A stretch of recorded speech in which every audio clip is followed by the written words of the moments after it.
BlogTalk Radio.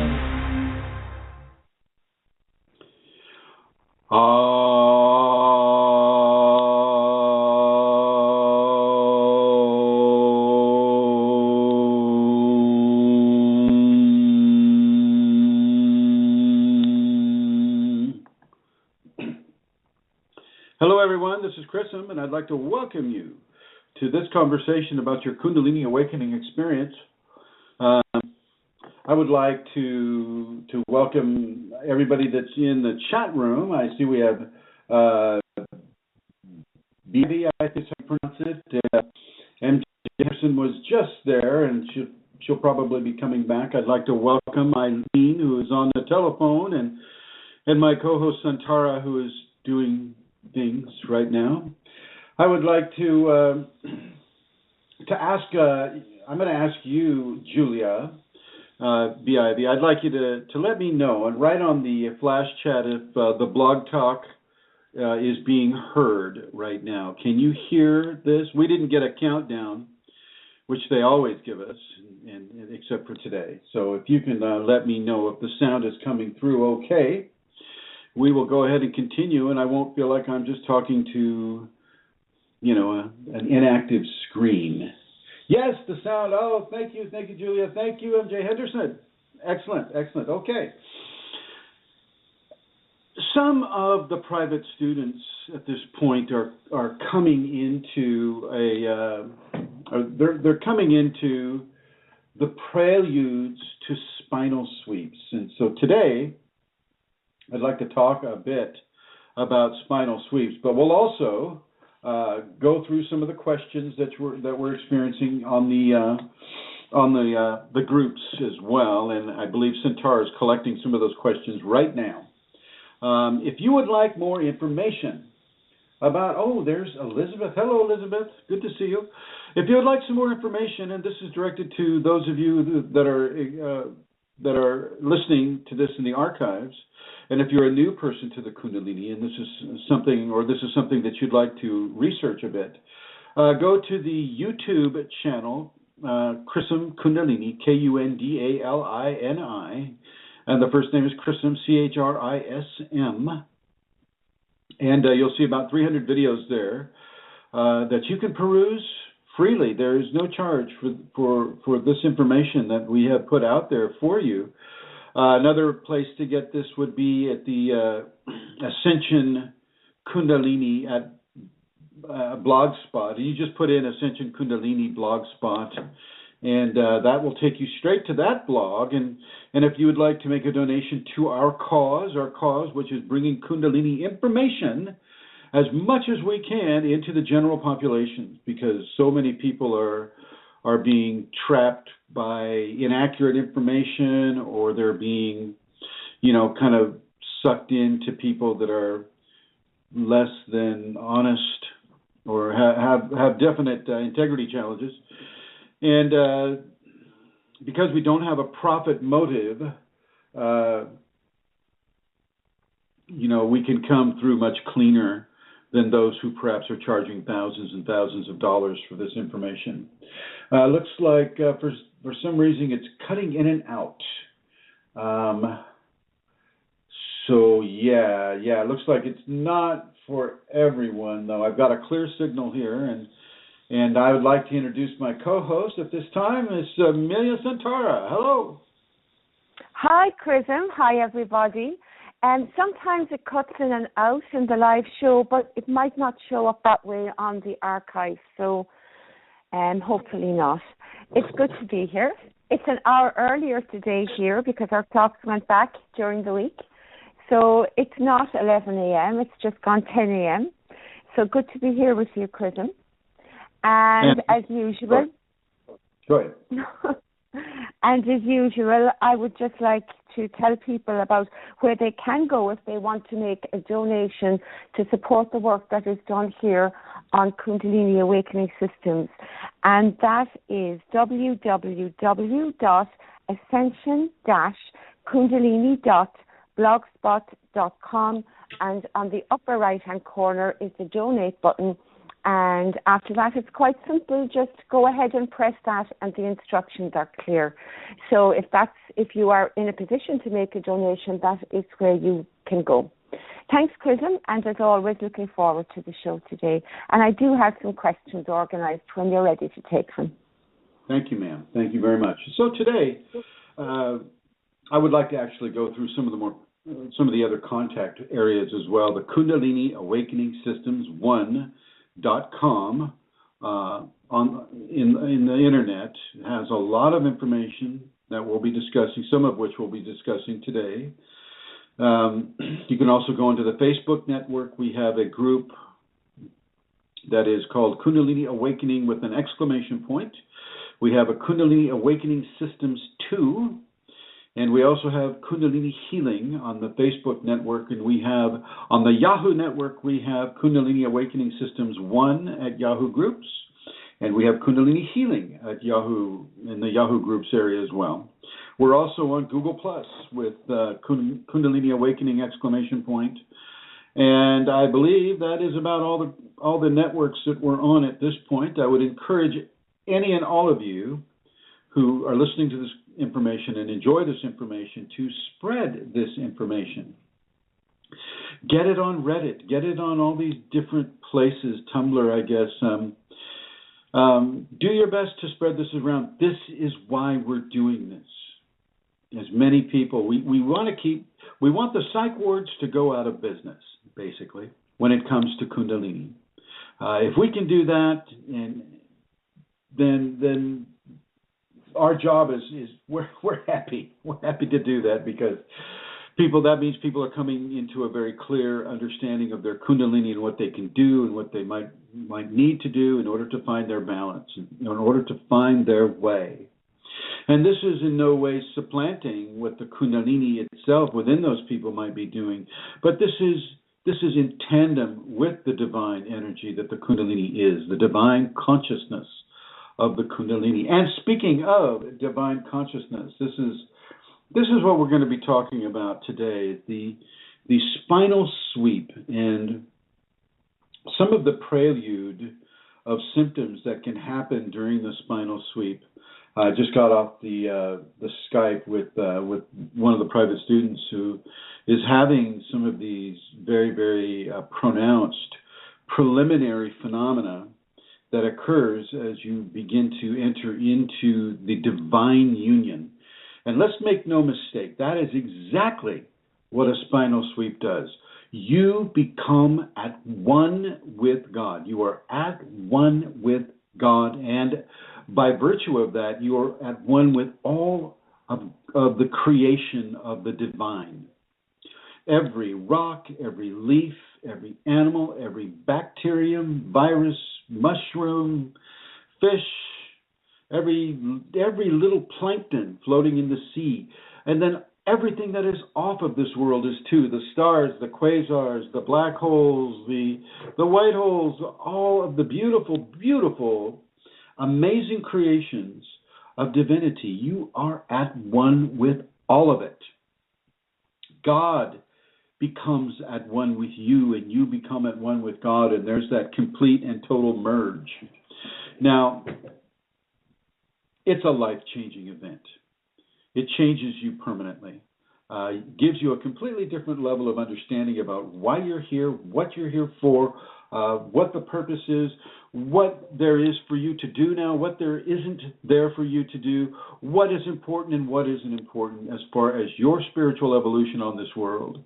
And many of the it's getting better. Oh, good.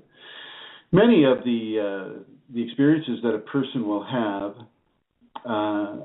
during the spinal sweep is unspeakable. It is not able to be put in words, and it's just because words are so limiting. You know, I'll do my best today to be able to bring some of that into a verbal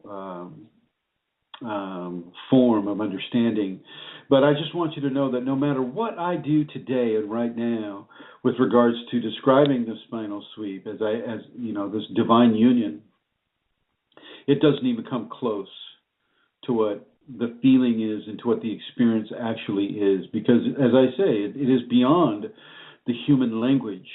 It is beyond the human brain to be able to even put into language. But I will do my best, and hopefully it'll get some of the concepts across to you.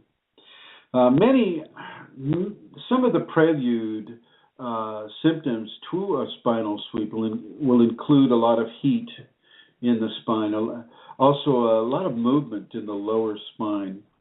For me, I was really able to breathe. I was able to do like a form of cetacean breathing, or breathing out the top of my head. I think Stanislav Grof and his wife, they might call that holotropic breathing, but they add a bunch of unnecessary things to it. That was something I was able to squeeze the sphincter and feel energy shoot right out the top of the head. I mean, and then to be able to pull that energy back with an inhalation. And so you literally are breathing through the spinal channel. And of course, this is stimulating the Chitrini channel, which is the channel that the Kundalini travels up within the spinal cord. As you feel this heat, as you feel this movement in your tailbone or at the base of your spine, as you feel, and maybe you'll see lightning flashes behind your eyes in a dark room. You go into a closet and you keep your eyes open, and you'll just kind of see a bunch of light activity, a big light show for you behind your eyes as the Kundalini begins to stimulate the pineal gland, or the sixth chakra, or the third eye, as people like to call it. And, this will also be experienced. Shivers of pleasure may circumnavigate your body, meaning they'll start at a certain area, and every hair follicle will begin to dance all by itself, and differently than its next door neighbor. I mean, it's almost like they come alive with their own individual consciousness. And in many ways, this is part of the feeling of the little electric snakes, going around the body, or electric ants, electric insects that people have described going, in and around the body. This is very, very, very pleasurable. This never, ever hurts. If it's hurting something else is going on. This is leading up to that spinal sweep. This is leading up to that great cataclysmic moment, that interior eruption, explosion of merging into the heavenly consciousness, into God, into the divine realm. Another thing, you may find your feet beginning to hyper-arch themselves. Your tongue will be plastered to the top, or to the roof behind the upper front teeth of your mouth. You may hear a lot more of the sounds in your ears. You may feel the golden helmet very pronounced upon your skull, following the hairline, or what was the hairline. If you don't have that same hairline anymore, it will still follow that hairline. You'll feel like you're wearing a bowl on your head, even though you're not. Many, many, many levels of symptoms can occur, and they're not all going to be the same for each person. They're going to be very, very different.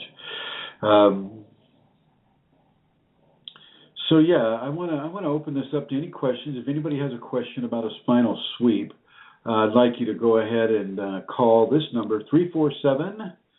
That's a United States area code, 347-934-0026, and you can call in and ask about a spinal sweep or any other aspect of your Kundalini awakening experience.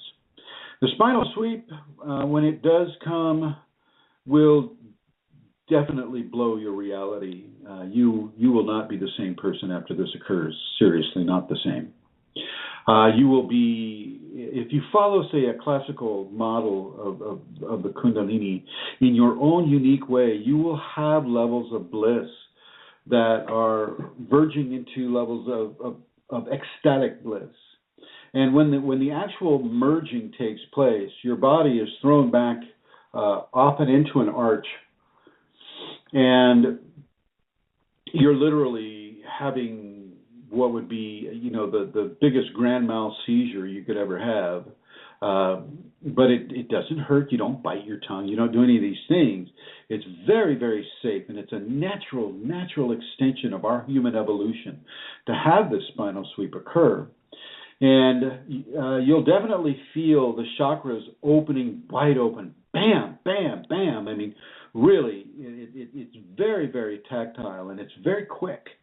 It's very, very quick. And you feel that radiance erupt from your fontanelle, the top of your head, and then you merge into the all that is. You merge into that divine oneness. You feel the connection of everything in creation.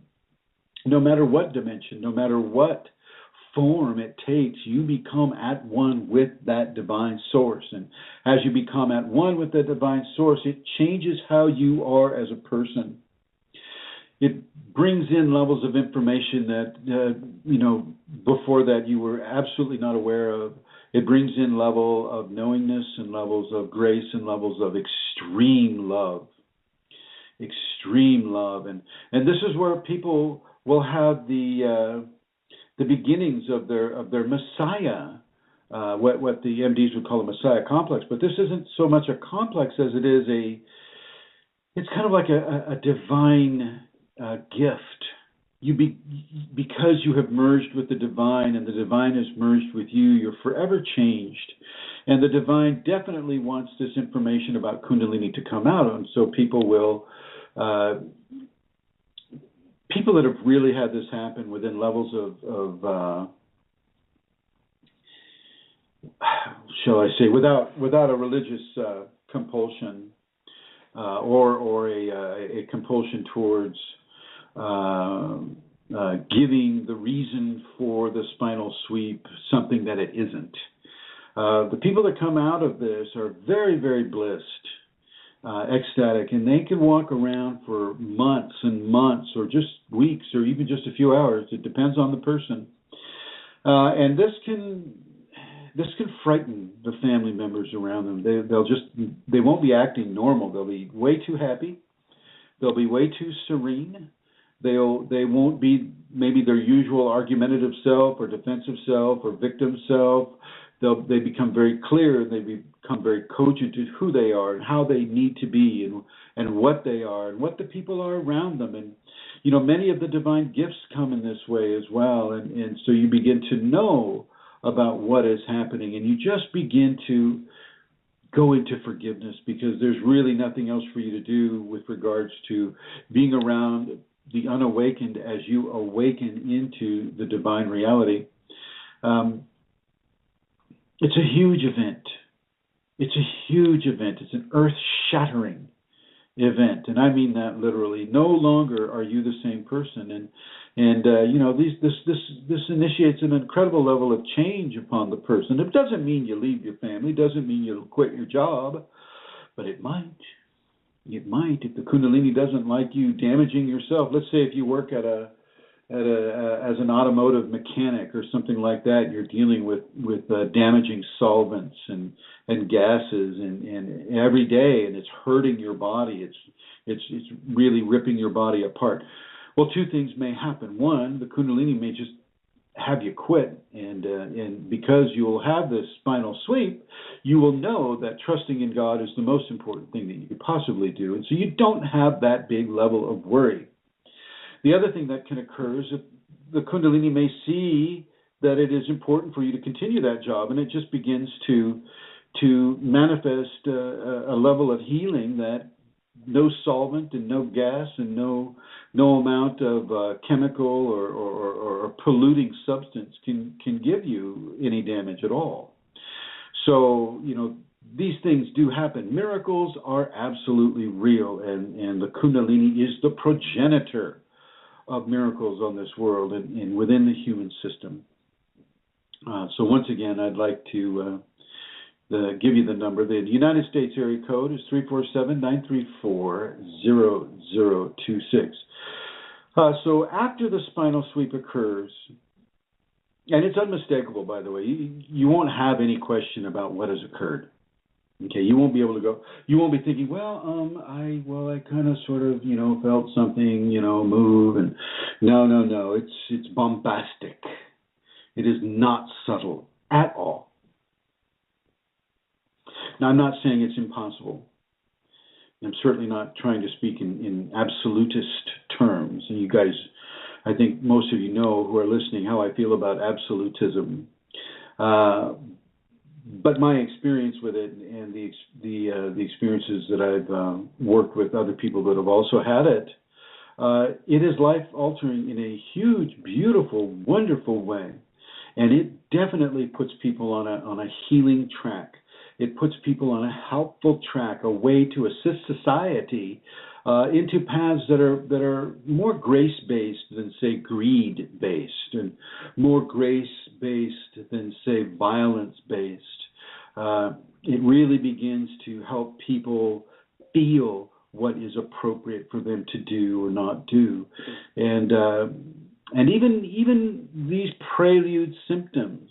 You're already being directed before the spinal sweep to do that selfless service for other people, to sit down and notice that you sat next to someone on the bus that looked like they were having a hard time, and you take that person and you do the prayer for them right then and there, silently. You give a prayer to the Kundalini to help that person in whatever way the Kundalini feels is appropriate for them to be helped. And maybe you keep that prayer for that person for the next 3 days, doing it again and again and again, and just so that you have that level of helpful service towards humanity. And these are also symptoms that are previous to a spinal sweep, to that merging with God. And so many, many, many symptoms can occur, but don't be afraid if you have this. And if you do feel like this is coming on to you and you need to talk to somebody in person, you can go to the Skype, and you can add me as a contact. My Skype address is chrism.kundalini, and just let me know. Let me know that you're going to do that. You can do that by contacting me at my email at kfire4all. That's KFIREFORALL at yahoo.com.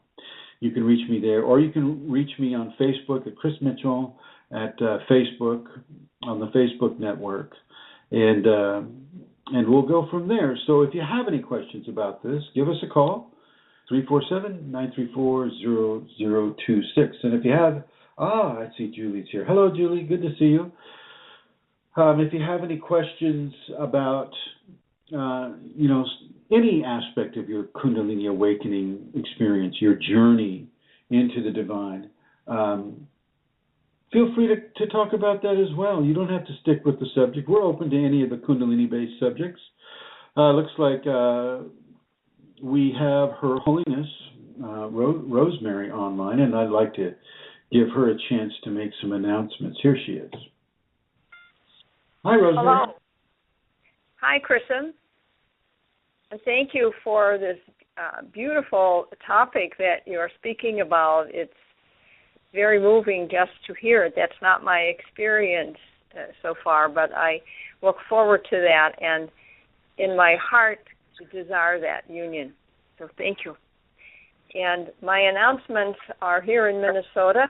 At the request of the last seminar, we now have another seminar scheduled that is February 21st and 22nd.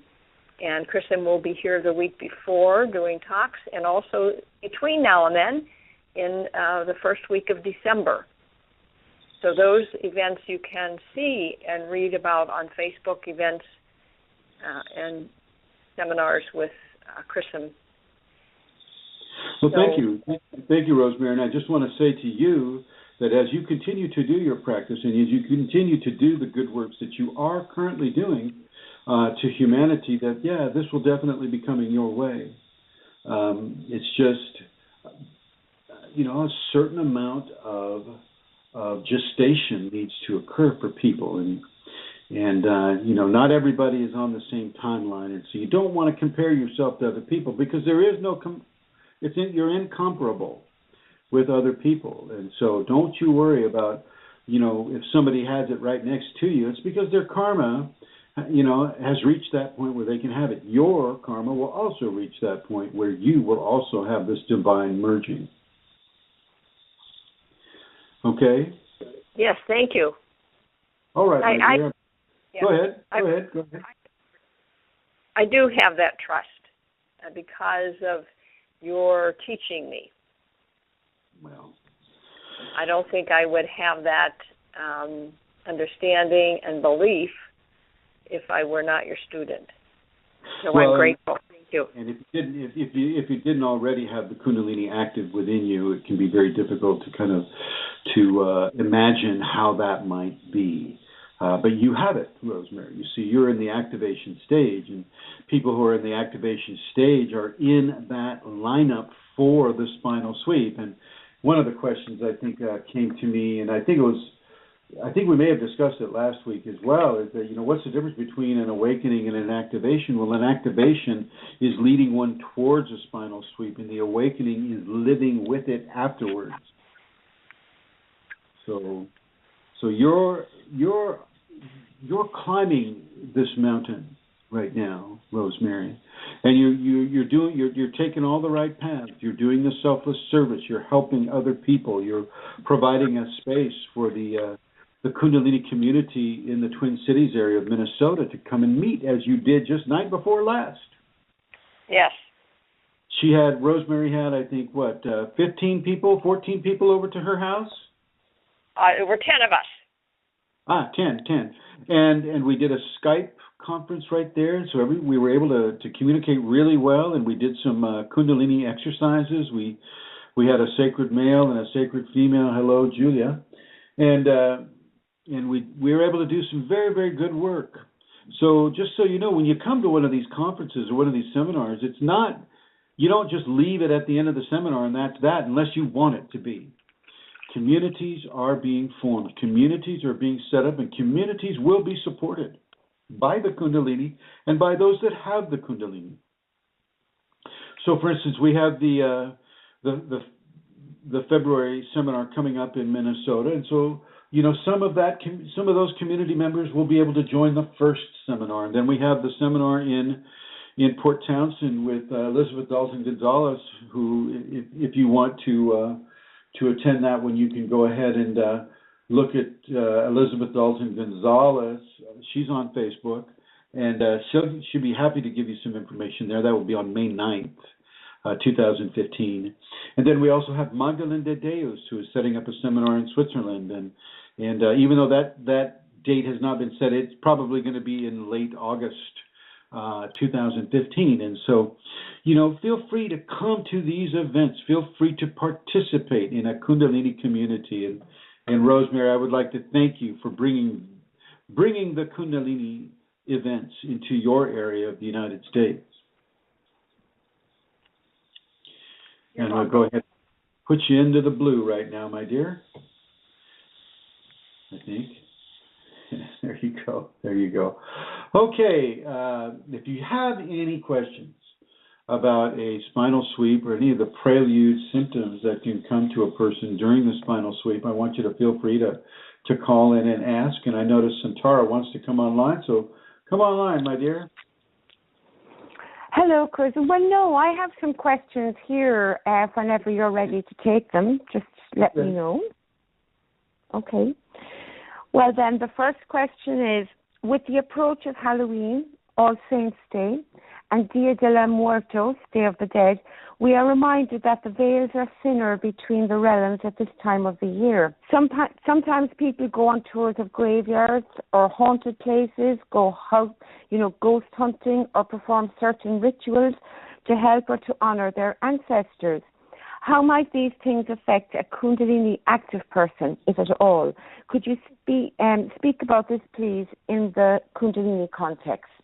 Well, in the Kundalini context, Day of the Dead, basically, it happens in the fall or in the autumn, and this is when things, the harvest is in, and the plants that gave of themselves so graciously for our survival, they're dying. Things are dying. Things are the earth is being renewed by the death of the plants and the fruit that has fallen from the tree, and the ground is absorbing that life force, and it's growing rich in these nutrients and fecund with regards to the amount of life and prana that is being put into it by virtue of the death.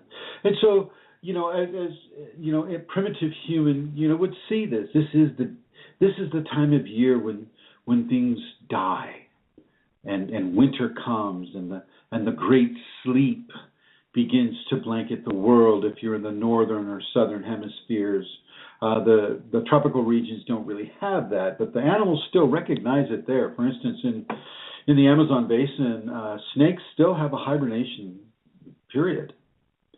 Sun may be shining, whatever, but the snakes will go into hibernation, and you won't see them for a number of months until they wake up out of their hibernation and they come back into the land. And so even in the tropical regions, we understand, and the nature understands, the time for a period of rest, a period of death, a period of renewal. And the earth builds that renewal by having cycles of life where things begin to die, and they fall into the soil, they fall into the earth, and the earth is revitalized through that gift. This ties into the whole immortality question that I know was being discussed on the one of the Facebook groups.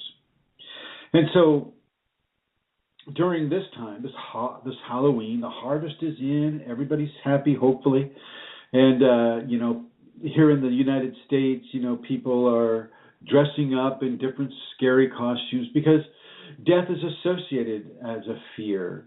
Death and the idea of a ghost, or the idea of a ghoul, or the idea of a monster that is there to provide the pathway into death.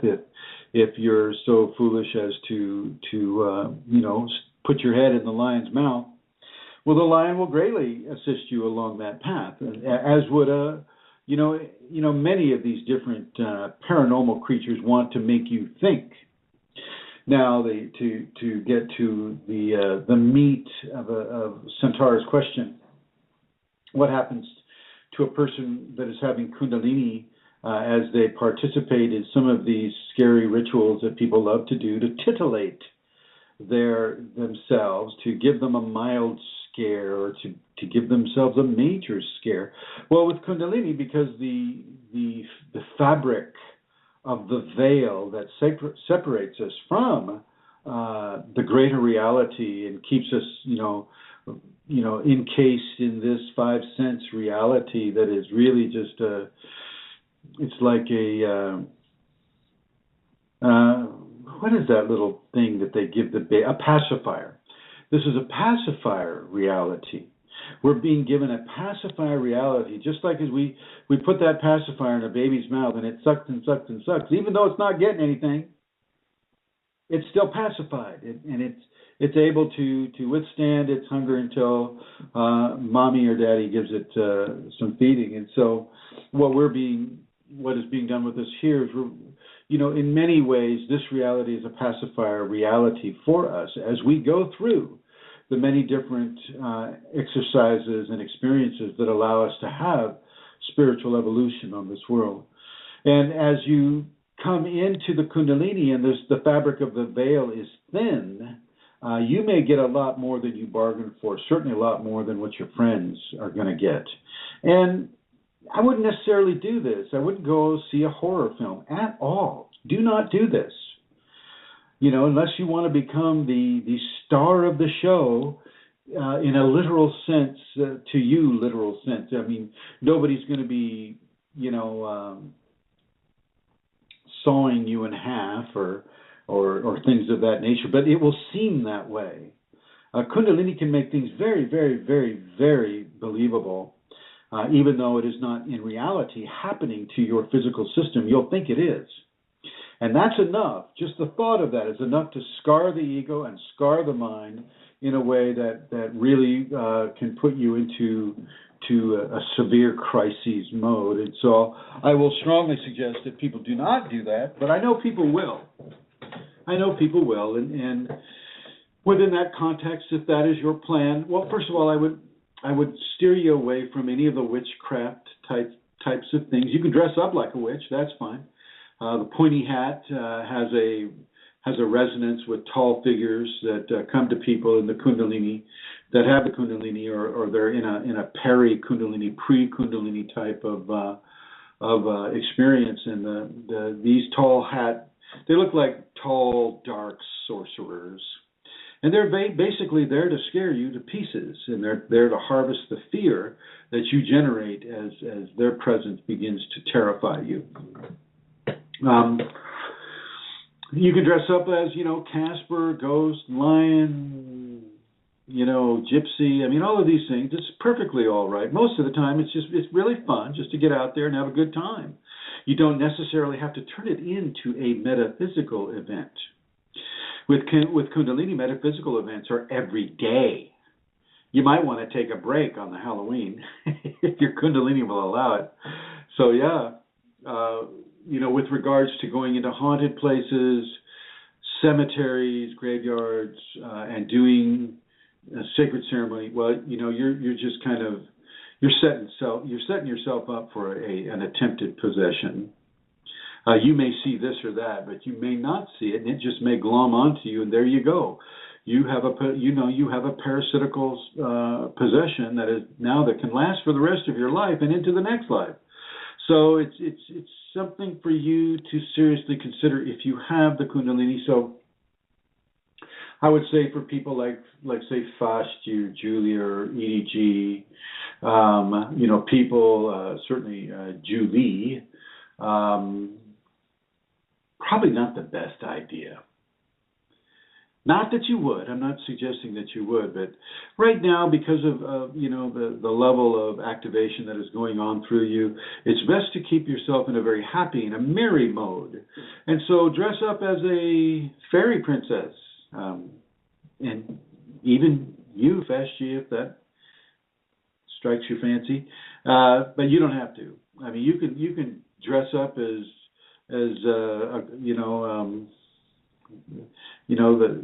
the king of Kundalini. You can walk around, you can, Akhenaten, or, somebody out of the history books, or a cowboy, or whatever. I mean, you have fun with it. Don't go into this stirring of the witch's cauldron. Witchcraft is often associated with Wicca. Wicca is often associated with placing spells on people, or identifying with nature spirits, or trying to work through magical means, ways to get yourself something for little or no effort, a way of reaching into the spiritual realm or the astral realm in order to accomplish a certain goal. I would not recommend that either. I would recommend that those of you that are on the path of the Kundalini to stick to that path. Do not let anyone move you from it. Do not let difficulties in life move you from it. Do not let successes in life move you from it. Always stay balanced within your Kundalini awakening adventure, and really, really begin to see how you, through your surrender to this force, can really begin to manifest the positivity, the love, the communication, the trust, and the devotion that the Kundalini can bring into a person. With regards to the Halloween itself, go bobbing for apples. There's nothing wrong with that. And if you live in a city that has a history of violence, or people putting razor blades in fruit, or you don't necessarily want your child to be partaking of LSD, in their Tootsie Roll, then go to these malls and go to these places where a bunch of families gather together and the kids get to see each other's costume, and they may not knock on somebody's door and go trick or treat, but at least they're not going to be coming home floating on the ceiling and trying to figure out a way to get back in their body, or damaging, being hurt or damaged in some way. Also, go up to the door with your child so you can kind of see what they're getting. If you're in a neighborhood, and go up there with them. Don't sit in the car. Go up there with them. Just to make sure that things are going okay. I don't ever recommend people do these experimental things with regards to the paranormal within a Kundalini context. But, outside of a Kundalini context, it's perfectly okay. I mean, I remember I was doing it when I was in my 20s. I was going into Yosemite, and I was going to a haunted area there, the Pohono region of Yosemite, and where the Native Americans would say, "Oh, don't go there, don't go, no, you stay away from the Pohono wind." And so, of course, that's directly where I went, to stand right in the Pohono wind, me and friends, and we'd see what was occurred. And then there's the Awani Hotel there is haunted on the 5th floor. So, of course, we go up and we hang out on the 5th floor. And I had an interesting experience up there that at another time I go, well, I don't know. Do you think it's appropriate to tell of my experience there, Santara? I think she went to the bathroom. Hello? Just back. Yes, I think that would be interesting, Chrism. All right. For people to hear.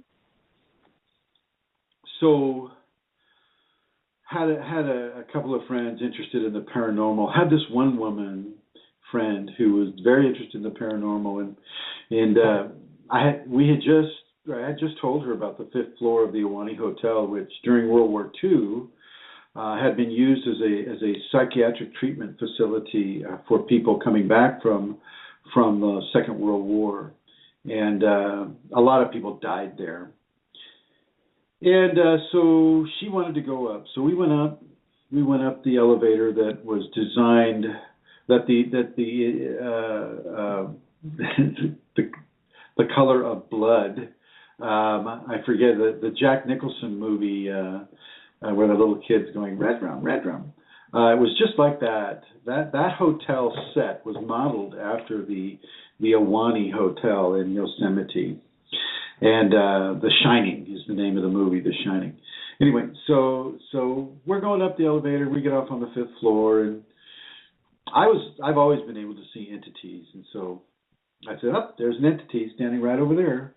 And as soon as I said it, that entity jumped right into the girl, right into that woman, and she was just shocked. She was shocked. She was almost paralyzed with fear. She didn't know what to do. She could feel it going into her womb and stirring around, and it's just like, oh geez, and I was kind of given a don't go into the elevator now. And so we took the stairs down, and I just knew I had to get her outside, and I wanted to see if I could put it into a tree. And and she was just kind of like in a daze now, and she was just kind of like stumbling across the floor. And so we got her out of the hotel, and I started to head for this beautiful pine tree, and I was going to put that entity in a pine tree just by virtue of having her touch it and helping it along. And then I saw this shaft of sunlight break through the clouds. So beautiful. It's just like those paintings, those oil paintings of this beautiful shaft of sunlight right next to us. And I said, stand in the sun, open yourself, let the sun take it. And it did. She stood in the sun, and the entity left into the sun, able to continue its evolutionary journey. For some reason, there was some sort of a hold that the hotel itself had on that man. And the man just needed to get clear of the hotel and into the sunlight. And as soon as he did, he was gone. He was gone. It was a very, very cool event to experience. And so welcome to my mid-20s to the pre-Halloween type of thing. And for the most part, most of my life has been towards healing in one way or the other, or helping out. And maybe that is the way it is for you too. Now, I've had plenty of other scary things. Ghosts are real, and regardless of what science says, I mean, I don't care whether science can measure it or not. It's just, maybe they need to get a little better with their technology, and instead of being, condemnative of people that are having psychic experiences, maybe they can just upgrade their technology so that they can do what their thing, measure it and try to control it, and try to dissect it on the table or whatever, scientists, But yeah, ghosts are real, and I've had more than one experience with them. And, it's all good. It's all part of the experience of being, within this 5 sense reality. And it's not all bad. I mean, some ghosts have done some pretty gnarly things in their life, and they're being paid for it. And that is also there for us, too. I mean, if you go out and you start slaughtering innocent people, well, you're going to have a problem. You're going to have a problem. And, it looks like Julie used to live in an old funeral home that had been divided up into 6 apartments. Oh, boy. Yeah, that would be great. That'd be great. You may as well just camp out in a graveyard. The paranormal is real, and it is out there, and it is, in many cases, it's there to scare, but for the most part, it's there to teach. It's there to teach you the lessons of evolution, the lessons of divinity. And for the most part, people that dabble in these things outside of an old home or in a graveyard or anything like that, for the most part, they won't really see that much or experience that much unless they're in an altered state, which, a lot of people be out there smoking marijuana or taking ecstasy or alcohol or mushrooms or, whatever. And those folks will have definitely an experience. Whether or not it will stay with them for the rest of their existence is debatable. Hopefully not. But for some that have the Kundalini, it can stay with you for a long, long, long time. And so for Kundalini people, bob for apples. Take your kids door to door. Go to the mall. Stay away from the scary movies. Instead, I'll suggest that you feel what is happening to the earth in your area where you're living. Feel the energy of autumn. Feel the energy of the mass mortality of plants and fungi and these aspects of the earth that are replenishing the earth and giving themselves to the earth, and the earth is beginning to grow colder in some regions and is beginning to initiate that great sleep until the rebirth occurs in the springtime, much the same way as once we die and our bodies are absorbed into this world, whether through the ashes of a cremation or through the burial of a body. As we move into our next expression, we too will have that springtime of rebirth, so that we may continue our spiritual journey and our spiritual evolution towards the divine merging, which is what we as Kundalini people are all about right now. This is what we are all about right now. So, for some of you that are coming up to the spinal sweep, it is the death of your mundane experience. You are in the autumn of your mundane experience. Your 5 sense reality is dying, and it is going to be your essence is going to be rebirthed into a communion with divinity. Your springtime, your inner spring, merging into your inner summer. Okay, this is what's happening to those of you who, like Rosemary and like Elizabeth, Vashti, Julie, and MJ, Amelia, Eileen. These are just the folks that I'm looking at right now.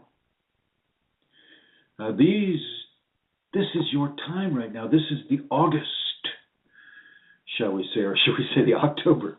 This is the October of your 5 sense reality. And some of you may say, "Wow, geez, that left a long time ago." Well, still, there's always a level of dying and awakening, of dying and rebirthing that is occurring in the human body. As the cells die, new ones are developed. And as you go through your Kundalini process, certain ideas and understandings and statements and reasonings and logic will just die away and become replaced by the divine understandings based upon your Kundalini experience. So there's just a little bit about how I feel about Halloween and haunted houses. Don't do it. Don't do it if you're Kundalini awakened. Bob for the apples. Go to a costume party. It's much more fun.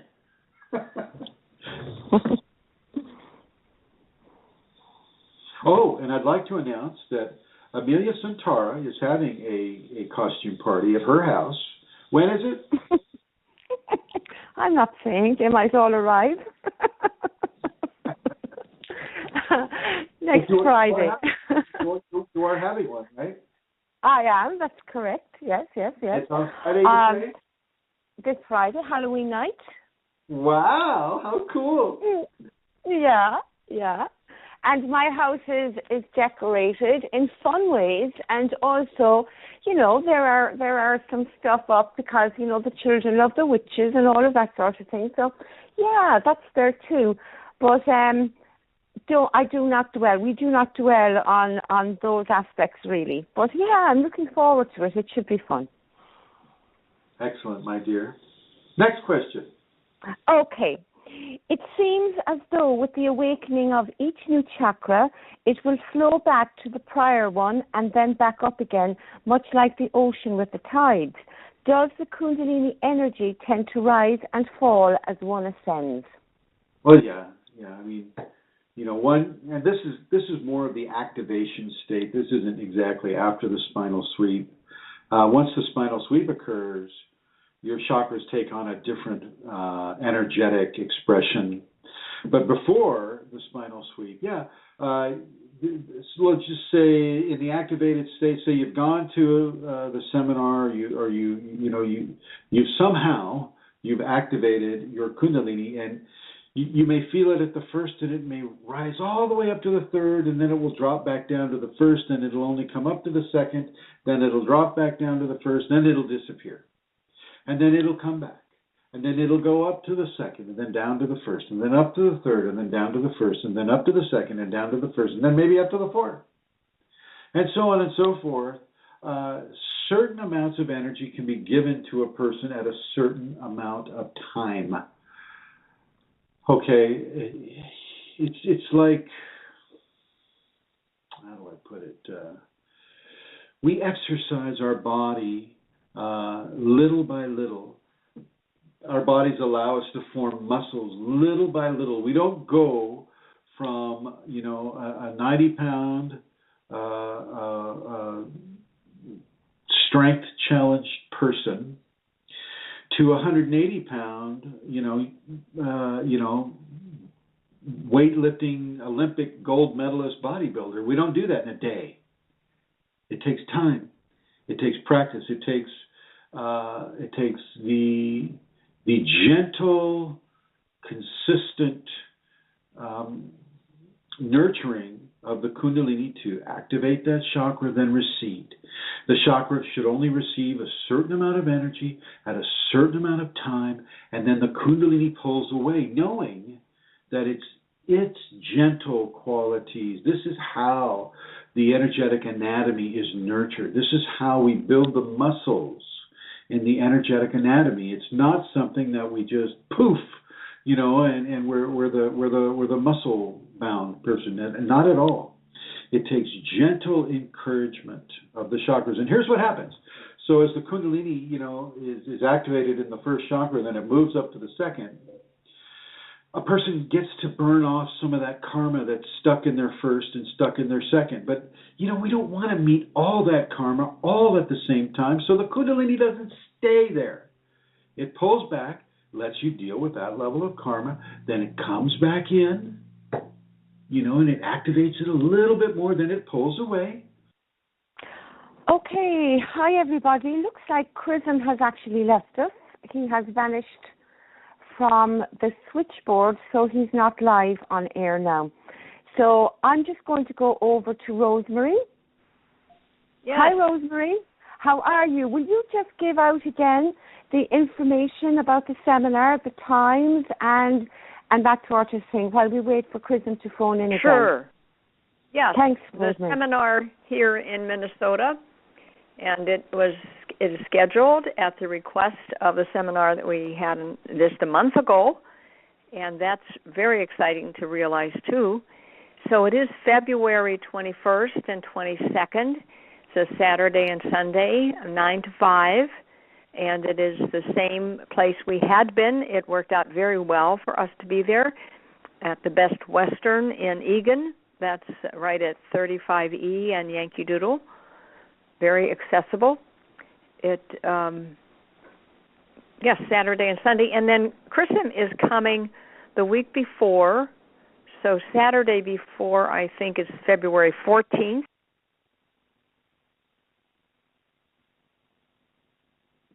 Now, the opportunities for him to speak around various parts of the cities was just a great experience for a lot of people a month ago, and it will be in February as well. And then out of the request for the seminar, and we weren't able to do it before February, that Chrism is here in December, like midway between now and then. The first week of December 1 to 8, and likewise he'll be here giving talks. And particularly for people listening from the area here, or when Chrism comes to your part of the world, know that as people think, what will I get in doing a seminar? Or it's like they're looking for a learning. And I at first fell into telling them what they're going to learn, and that's not the question really. What happens when you're in the presence of Chrism, even in my listening here on the web radio, it happens that the Chrism as a person of high Kundalini energy that is radiating all the time, so that in a seminar or even in a talk where he is present and talking, that his energy is radiating out to me sitting in the chair. And my Kundalini, in wisdom and love, receives what it is of Chrism that I am able to receive and prepared for. And so it's all within the bounds of safety for each person, and very, very tender loving and care of our Kundalini.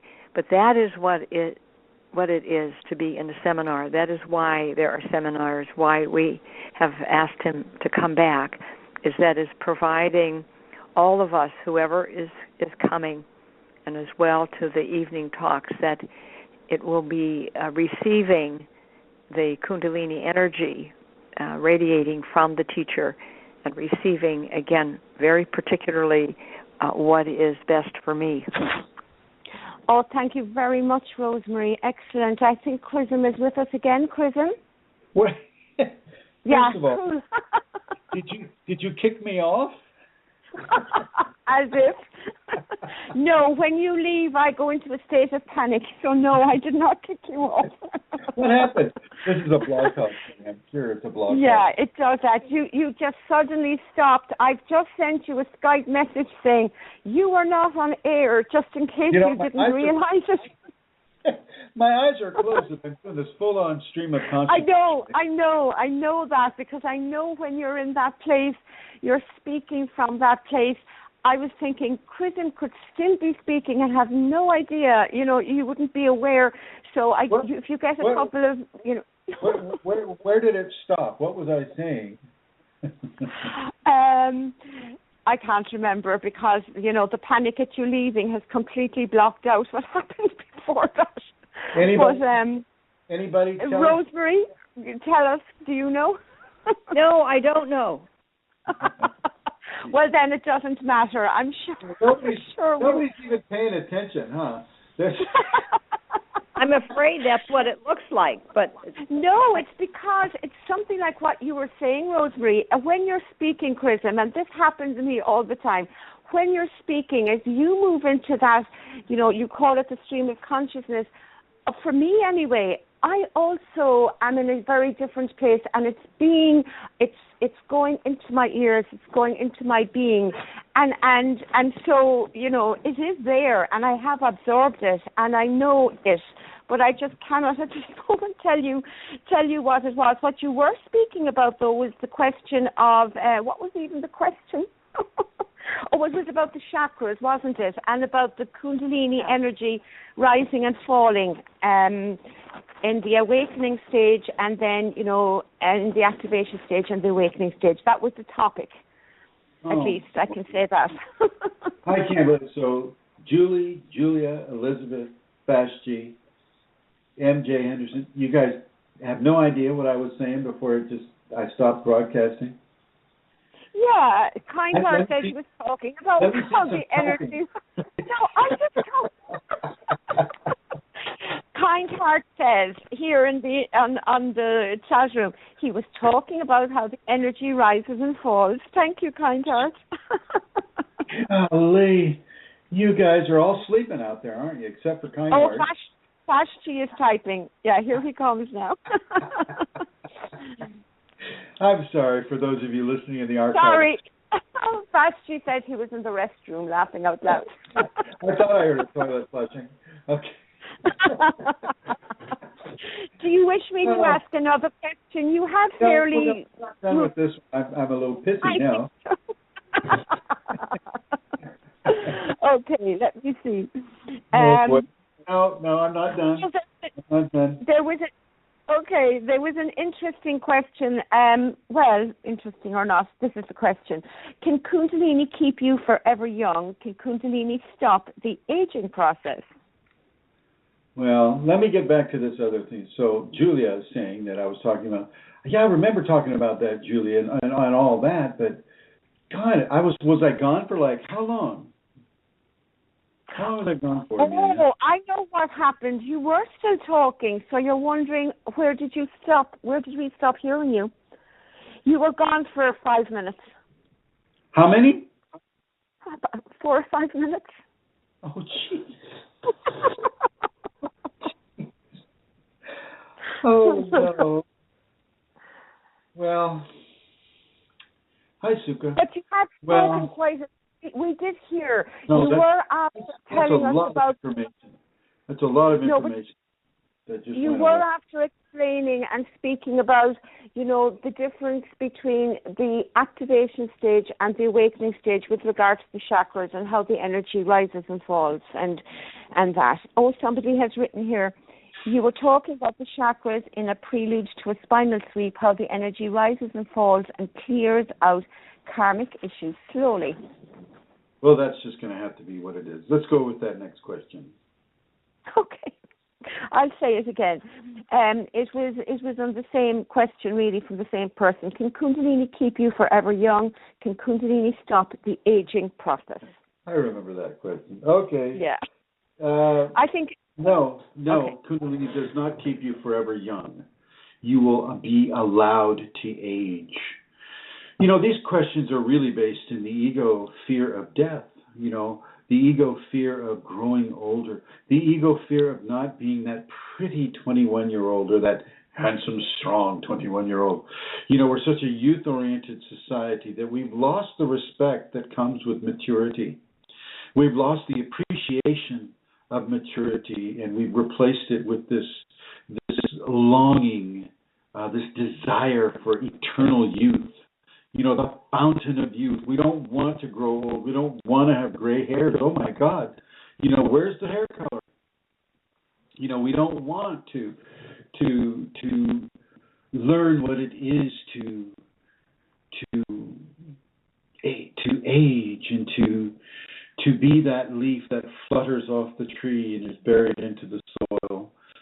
We don't want that. We just want to be young, and we're so afraid of the unknown that death is this constant paramour of fear that comes over us. I'm keeping my eyes wide open right now, just in case it stops somehow.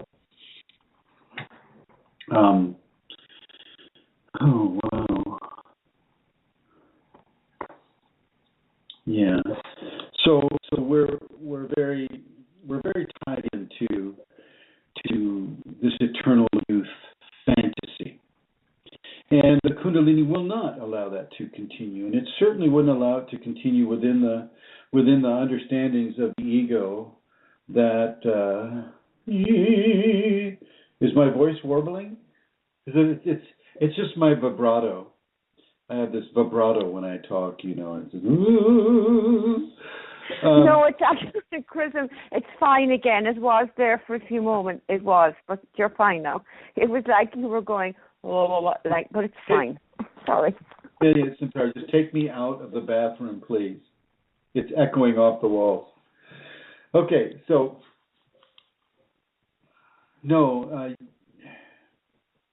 now, yes, the Kundalini can extend your life. There's no doubt about it. But it's not going to protect your vanity. It's not going to protect it's not going to not allow you to mature. It knows that you have this quality that's being supported by a society that is youthful oriented, that is oriented towards not aging, towards not ever, they have this anti-aging thing in medicine, so, don't age. Oh, well, this is what you have to do to take care of those terrible wrinkles around your eyes. Oh my gosh, don't get a crow's foot on your eye. Don't let your breasts sag. Oh my gosh, you need to put this bag of salt water inside, and that'll keep them up nice and high. I mean, this is if you look at it, it's kind of silly. We must age. Our bodies are in tune to this earth. This earth has seasons. We have seasons to our lives. Our lives are not perpetual youth. We would learn very little. I mean, think about it. I mean, if you're perpetually 21, I mean, come on, how ignorant can you want to be? I mean, but we want it all. We want to have the youthful body and still have our mindful experience, our experiences in life. That we just want to be able to enjoy what it is to be a youth again. And the Kundalini will not support that type of an ideology.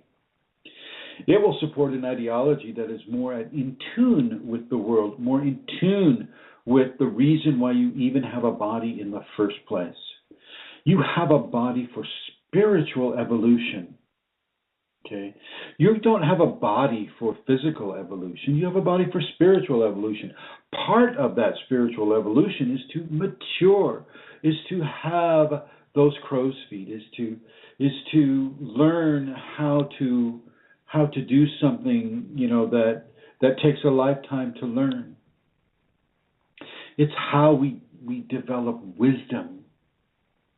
It's not all about, having, big muscles, a cute face, and many of the other physical attributes that a young person has, that a 40-year-old may not have, or a 70-year-old may not have. I'll tell you what, I mean, I wouldn't really want to go back to being 21. I remember how I was then. You can have it. You can have it. But no, the Kundalini will not. It is capable of committing the fountain of youth to a person, but it won't do it simply because of the fact that you're spiritually evolving. The body is being used for spiritual evolution, and part of that evolution is to learn what it is to grow older, to learn what it is to have wisdom, to learn what it is to be able to evolve from being an infant to an old man or an older woman. Okay, we do not We are not allowed to fall into our level of egotistical desires. Kundalini is not about supporting your fears of aging. It's not about supporting your fear of not being accepted because you're not in your 20s. It's not about, keeping you young and desired by men or women because that's how you find a way for self-validation. Not about that. I'm still looking for myself, getting switched off here. Watching that closely. So no, it can do it though. If you're the type of person that has that particular karma where this part of your evolution is to have that endless existence, then it will occur. No doubt about it. There are immortals on this world as we speak. Some of the giants, some of the what the Irish people would call the Furbolg, they're still around. They're just a step in another direction dimensionally.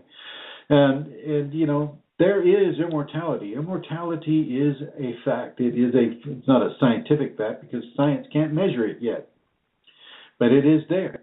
But it is not for the typical person having the Kundalini. No. You're going to want to have a few more lifetimes with Kundalini before you're going to be going there. Okay. Look at what is the causation of wanting to live longer and wanting to be youthful forever. What is the cause of that?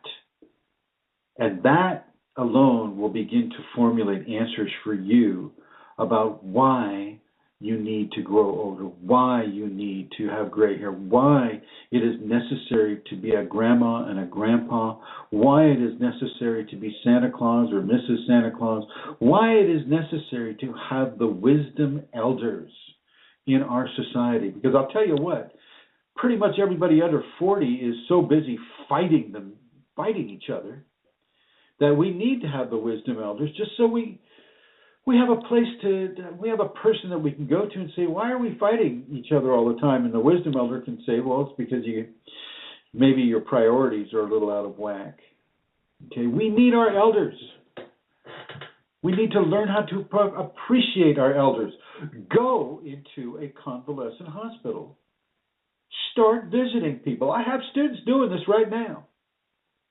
And they're learning all kinds of beautiful, wonderful levels of information and wisdom.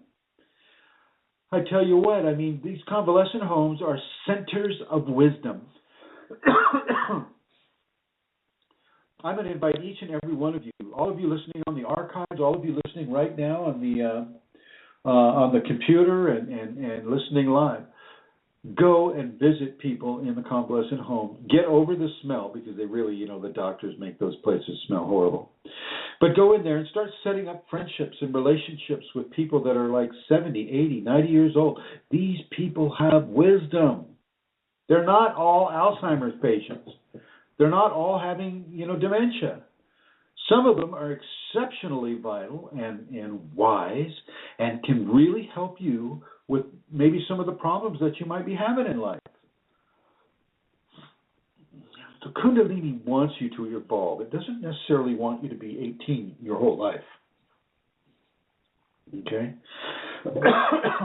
But don't be fooled. Kundalini can give you eternal youth if that is what it wants to do with you, if that is what your karma says for it to do to you. Excuse me. So that can occur. It's just not typical. Next question, Santara. Hello. Hello, I'm here. Somebody has just commented how on the chat room, I used to work in a nursing home and it was an incredible learning experience. Absolutely. Absolutely. Yeah, and MJ says, laughing out loud, you can come visit me and check on my wisdom. Because I think MJ is over 70, so will do. So the next question is, doesn't there come a point, though, after realization or enlightenment, that you don't need an outer master when you are your own master? Well, let's see here. Let's see. I'm going to go right back over here. Oh, no, I'll go right back over here. Hang on a second, folks. Okay, not that one.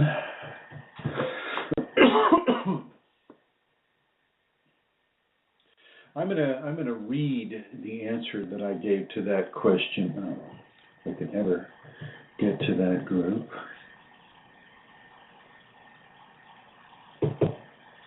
Yeah, because I don't want to go from the answer that was given for that. Yeah. I actually have it if you want me to read it out, Chrism. Go ahead. Okay, so the question was, doesn't there come a point, though, after realization or enlightenment that you don't need an outer master, you are your own master? And Chrism's reply was, yes and no. Yes, because the connection to the divine is more in place. No, as the appreciation and love and connection to the earth and the more mortal teacher doesn't receive, but is given greater levels of love and understanding. These questions are very helpful, and I wish to thank you for them. The questions echo a quality from the ego about who or what is in control over the student. And it is indeed the Kundalini that is in control at all times, even when the student is unaware or afraid.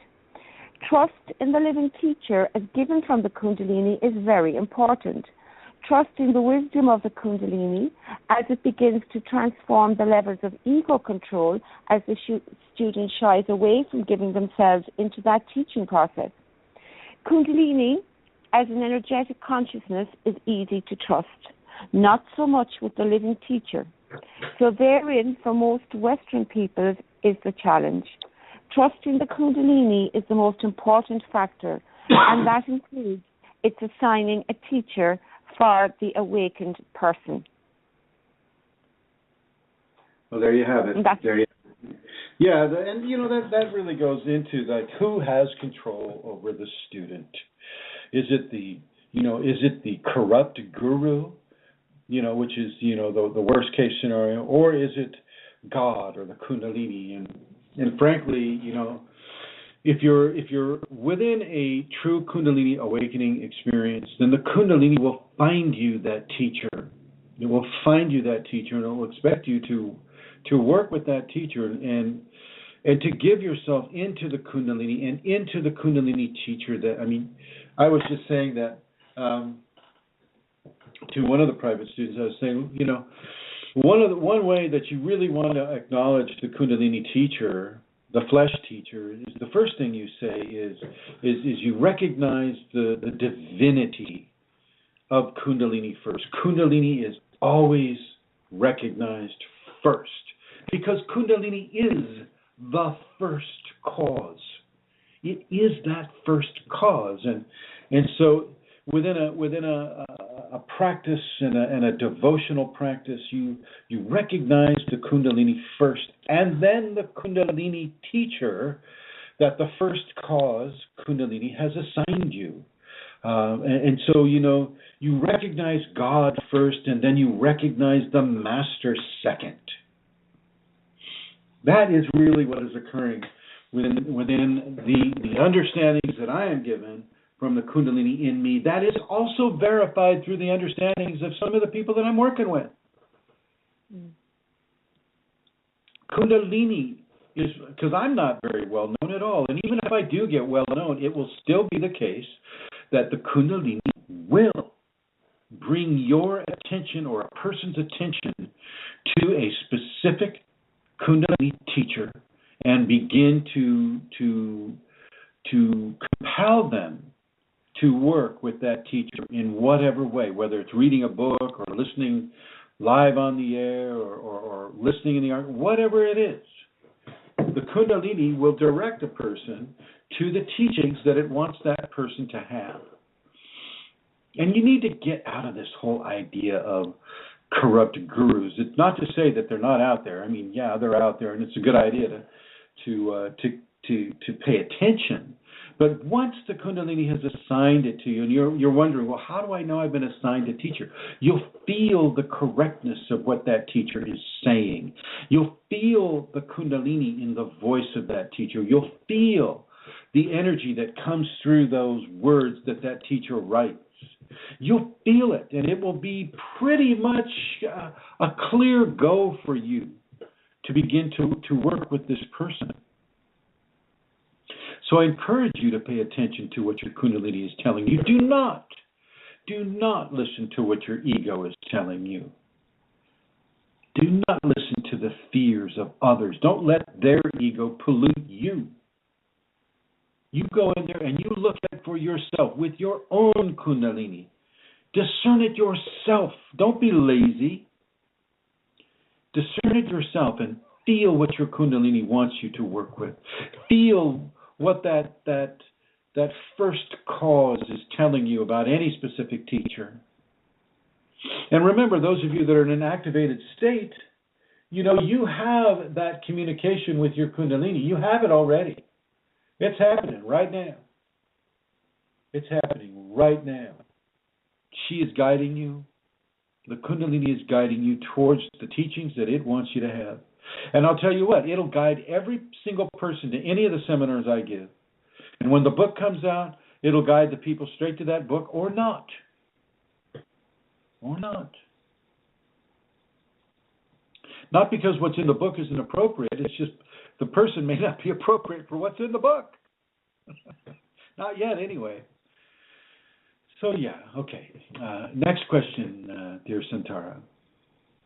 Okay, there's two questions, Chrism, and if I may, I'll just read the two of them because they probably okay, so the question is, dear Chrism, can you explain to me how the Kundalini can take control over the sexual function? I ask this because I have some difficulties in this area and I wonder if the Kundalini could have something to do with it. And the other question was, is there any risk to either party in having sex when the Kundalini is rising? And what about a new partner? Well, risk. I'm not sure risk is the word that I would use. Gift. Is there any possibility that this gift could be given to a person? Yeah. If that person's karma, and if their karma is suitable for the Kundalini to come, then the Kundalini may just go ahead and activate that person. At first, it may be very, very difficult, but the possibility exists that that person may find balance and a new outlook on life by virtue of having the Kundalini come to them through the act of sexual tantra, so to speak. And you don't have to have a big tantric ceremony. You can just make love with each other, and one of you is awakened and one of you isn't, and then both of you are awakened.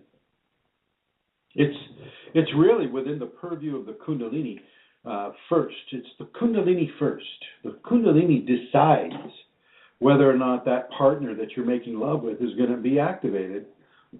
That's the big deal right there. Is you can be with the most powerfully Kundalini active person in the world, whatever that means, and then go to bed with them and make love with them and kind of come out going, well, geez, that was kind of fast. You won't feel anything because karmically you're not ready for that yet, or energetically you're not ready. I mean, there's a lot of different ways that we can be not ready. Okay? It's the Kundalini that decides whether it will begin itself in that other person. And so that's one thing that you really want to look at. And as far as taking control of the sexual life of a person, yeah, absolutely. When you're in the activated, and certainly when you're in the awakened state, the Kundalini will begin to, the first thing it will do is it controls the energetic anatomy.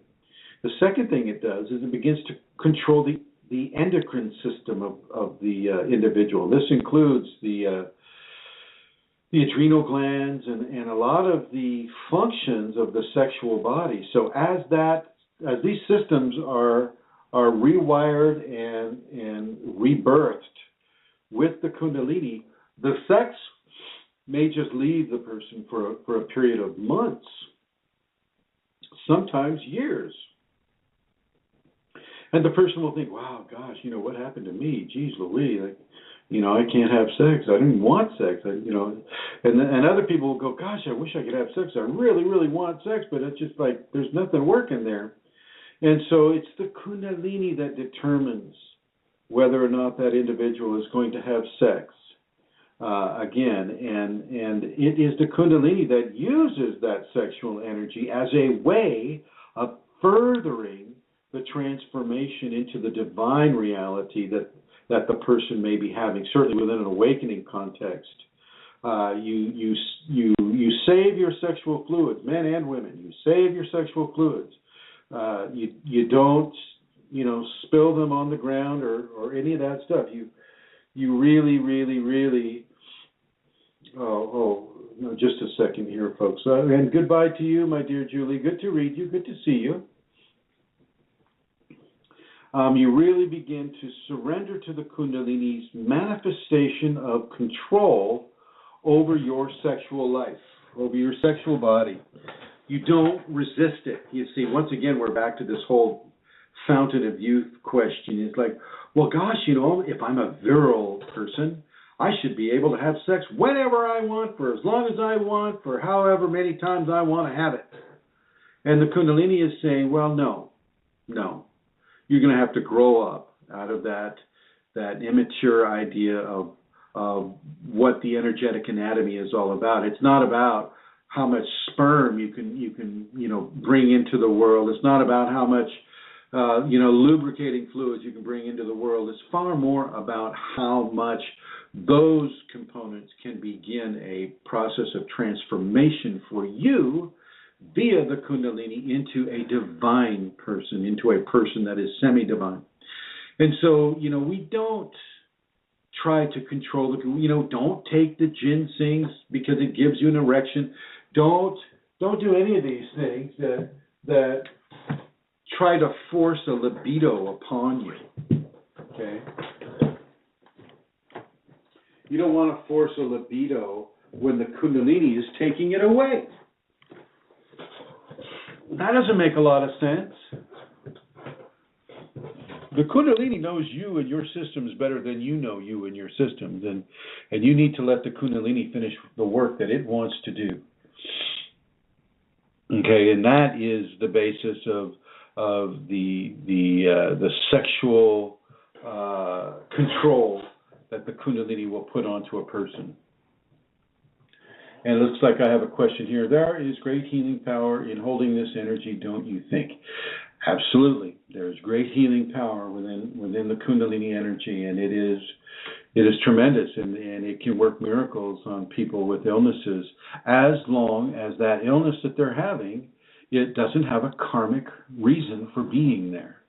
Or if they've already learned and they've already balanced, through the pain or through the adjustment that they've had to make, by having the illness, if they're already, if they've already learned those lessons, then that healing can come very rapidly. Very rapidly. Thank you, Kind Heart. And Kind Heart is the name of the person who's here. And next question, Santara. I would like to know what is meant by calling a Kundalini awakening a spiritual crisis. Certainly, I've had many crises since Kundalini, but I'm told a spiritual crisis causes an awakening. So what is meant by a spiritual crisis? Spiritual crisis basically it applies to people that don't know what's happening when the Kundalini comes to them. They don't know that it's Kundalini. They don't know. All they know is that they're having an altered experience. They're having an experience that is tremendously different from what they were raised with and what they're used to having, and their ego is going into severe levels of fear and panic. And that severity of fear and panic will graduate into what the medical system would call a crisis or spiritual, a spiritual crisis. And so that's an invitation to a psych ward, basically. So that's the definition, my dear. Okay, the next question is Kundalini the same as when people talk about DNA being reactivated? The what? DNA? Oh, yeah, this DNA stuff. No. The DNA knows about Kundalini. So the DNA is never unactivated. The DNA, I mean, the life force of a person is combined with Kundalini and prana and chi and all these other different energies mixing together. Although the Kundalini is the controlling aspect of it. The DNA, the double strand, you don't need 12 strands, please. Jeez. Oh my gosh. Anyway, so yeah. The DNA does not need to be reactivated. The DNA knows when the Kundalini comes, and it knows exactly what to do. It knows how to handle the Kundalini awakening by virtue of the Kundalini just coming in, and the DNA recognizes it and follows the instruction that it's given from the Kundalini. So you don't need to go to somebody's seminar, buy somebody's book, and fantasize about 12-strand DNA or 80 million strand DNA or whatever it is. You don't need to do that. Your DNA is perfect just the way it is. And it is able to have the Kundalini just the way it is. Pretty much that's my answer to that, Santara. Okay. I'm trying to gauge my red and blue as I feel you coming to the end, but so here I am. It's okay. That was quick. You can leave it on. Okay. I've noticed in the groups, Chrism, people often speak about having issues with the throat chakra, and I know this is a generalization, and I'm not sure if there's any, but general answer. But does this chakra give people more difficulty than other chakras? People constantly speak about the throat chakra. Well, it's the top chakra it's the highest that the lower chakras get. And in the Asian systems, that is their crown chakra, so to speak. And so, yeah, a lot of blockage can occur there. You have to understand that we block the throat chakra enough by just refusing to communicate honestly with ourselves. And if we're refusing to communicate honestly with ourselves, that means that the communication that we have with other beings of a non-physical nature, we're refusing that. We're refusing to have honest communication with other people that have a physical body. I mean, we have to lie in order to survive, so to speak, and these lies can compound themselves and form blockages, within the energetic anatomy, and also, through certain various means, entities can jump into that fifth chakra and begin to block it as well. And so it's a fairly common event to have a blocked up fifth chakra, and one of the things you can do is Aum, A-U-M,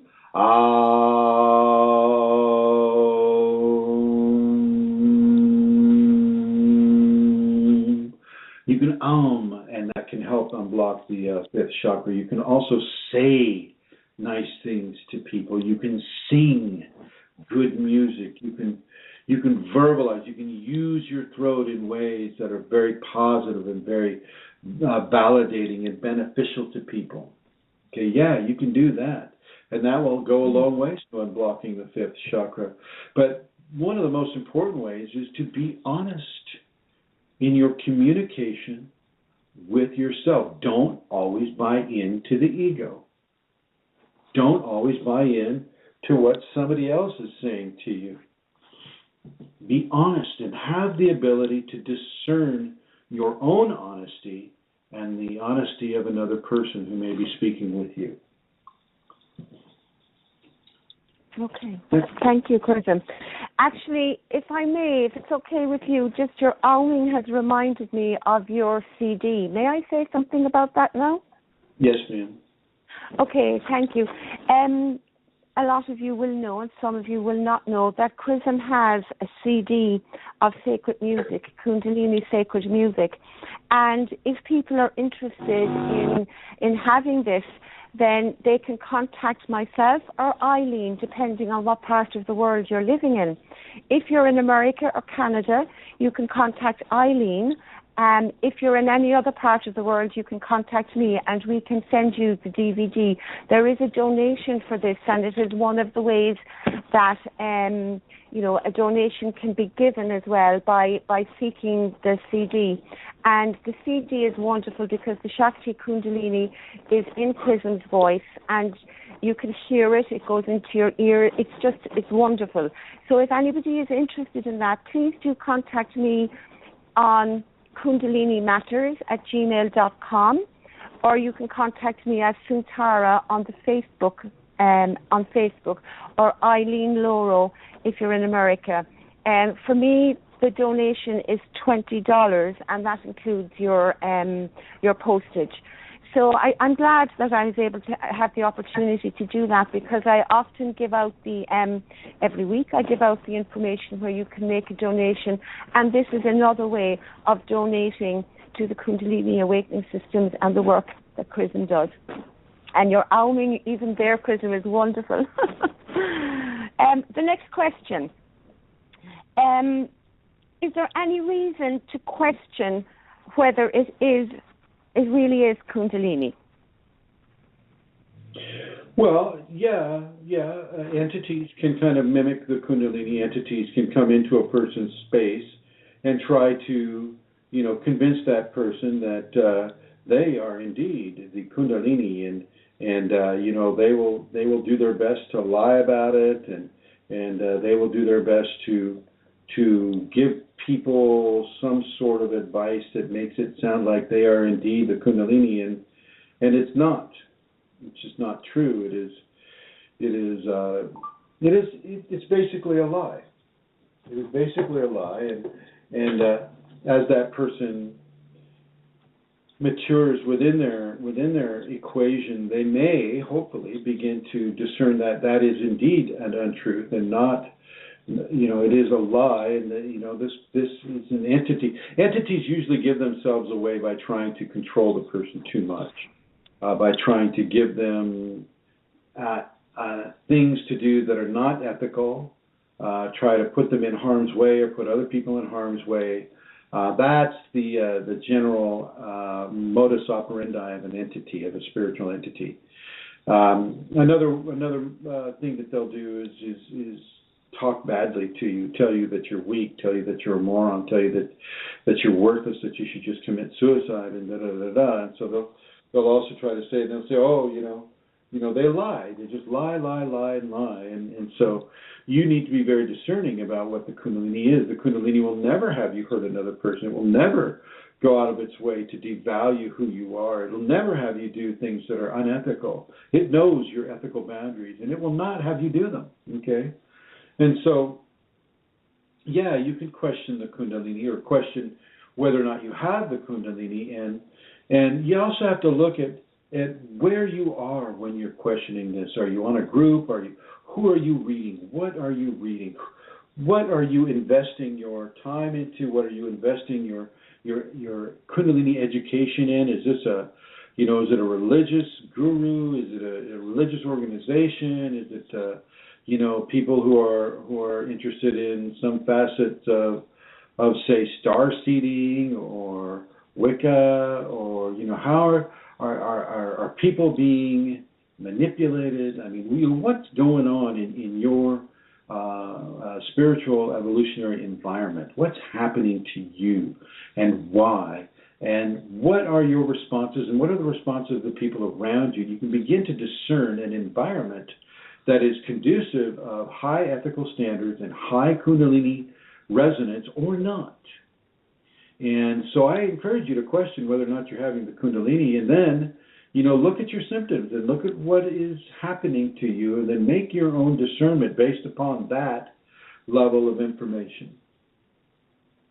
Chrism, do some entities, when you're speaking about entities there, sometimes, maybe they don't, push you to do things that are unethical? Do some entities come and not do that for quite a while until they have they're reached, pretty like I had a guy come to a seminar, and he'd been on one of my groups for like 2 years, and he was so full of entities. I mean, they were so controlling of him.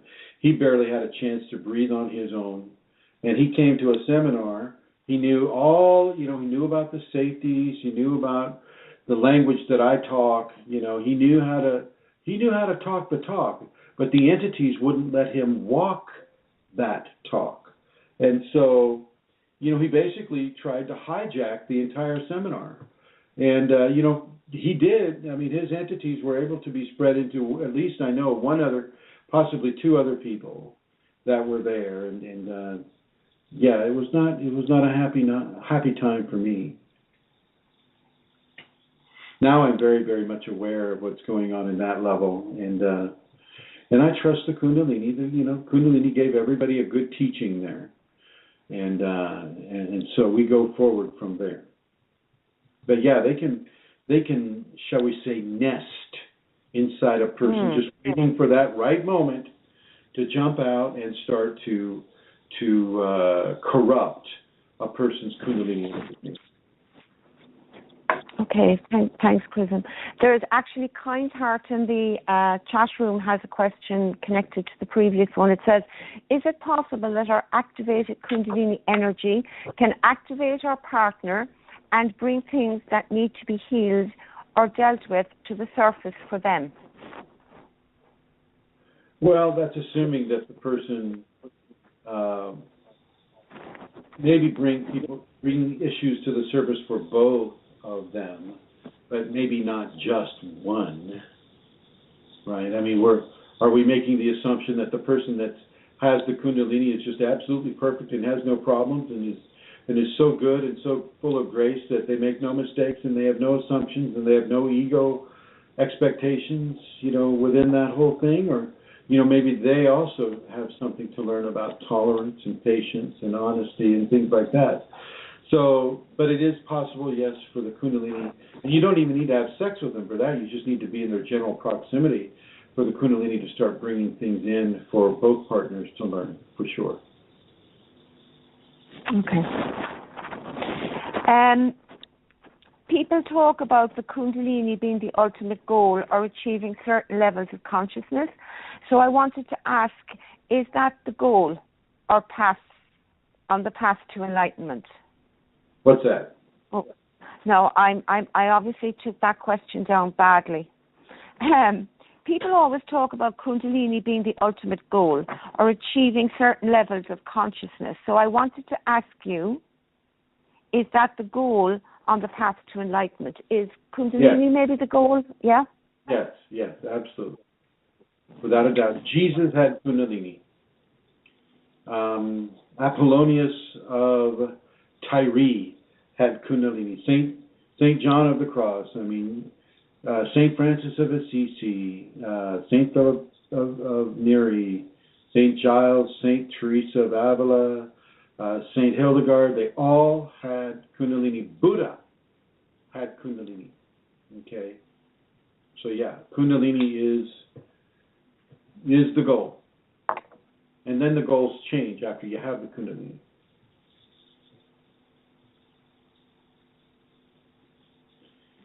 Hello. Okay. Oh, I'm gauging the pause. Are you going to continue or are you finished? Okay. And I'm also scrolling down through my questions, and I think that might be it. Yes, there is another one here that says, what does the term awakening mean? What does it mean? Yeah. It means Kundalini has come into a person and it has awakened their true nature. It has awakened themselves to the true nature of the universe and don't worry, Kind Heart, I will get to your question there.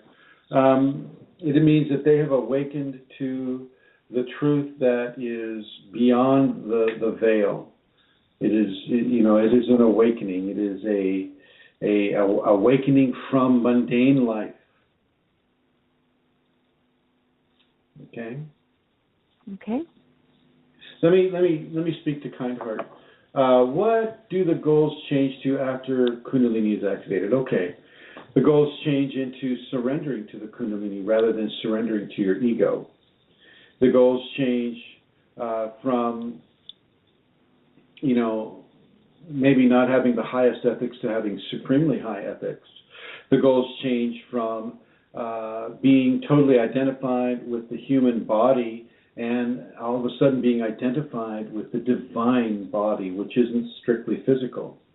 So there are many, many goal changes that occur after the Kundalini is activated. And as we're talking about an activation, the goals change in an activated state towards building the energetic anatomy to the point where it can have that spinal sweep that we talked about at the beginning of the program. Yes. Okay. So there's another question. With regard to Kundalini, what can I do to push this forward? Or is this just a process that I need to wait out? I meditate daily and I'm really trying to make all things meditation, regardless of how mundane they are. I connect with nature daily and ground and center and shield throughout the day as well, even when indoors. I would appreciate any suggestions because I am ever so desirous to be back with the all so completely again. So the question is then, what can I do to push this forward, or is it a process that I need to wait out? Well, you can practice the safeties, and that helps bring it forward. I don't like to use the word push. I don't think people should ever push the Kundalini. Just let the Kundalini push you. But you can do the safeties, which... Am I getting this echo from you all of a sudden, Amelia? I'm going to put you in the booth. Yeah.